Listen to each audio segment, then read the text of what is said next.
સ્વામીજી, આપ આજે અહીંયા પધાર્યા છો, શું કહેશો?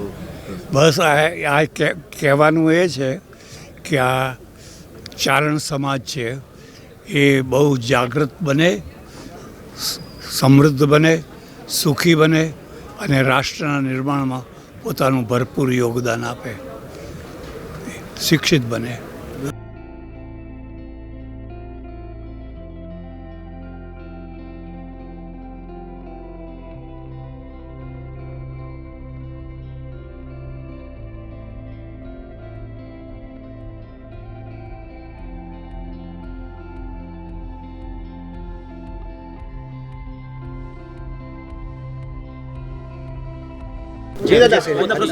हाँ जी, राधे राधे, जय माता जी.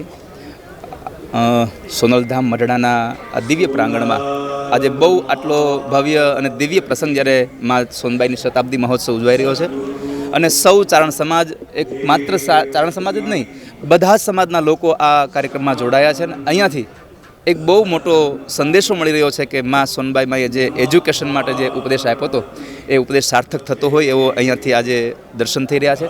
આજના પ્રસંગે સૌને, અહીંના આયોજકોને અને અહીંના તમામ વોલેન્ટિયર્સ ભાઈઓને, જે પણ સમાજ સેવક છે એ બધાને મારી શુભકામના કે આટલો દિવ્ય પ્રસંગ તમે સમાજને એક સંદેશો આપવા માટે કર્યો છે. ધન્યવાદ. રાધે રાધે. દાદા, રામ મંદિર બનવા જઈ રહ્યું છે, પ્રતિષ્ઠા એની થવા જઈ રહી છે.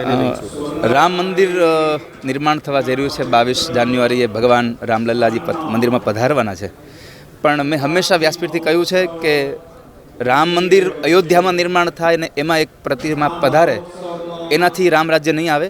દરેક હિન્દુના હૃદયમાં રામ પ્રગટે તો રામ રાજ્યની સ્થાપના થશે. પણ આજના એ પ્રસંગે પણ કહું કે રામ મંદિરમાં જ્યારે ભગવાન રામ પધારે ત્યારે એ રામજી માત્ર ત્યાં જ નહીં, બધાના હૃદયમાં પધારે અને એ તમામ સનાતન ધર્મીઓ એનો આનંદ અનુભવે એવી ભાવના. સૌને શુભકામના. રાધે રાધે.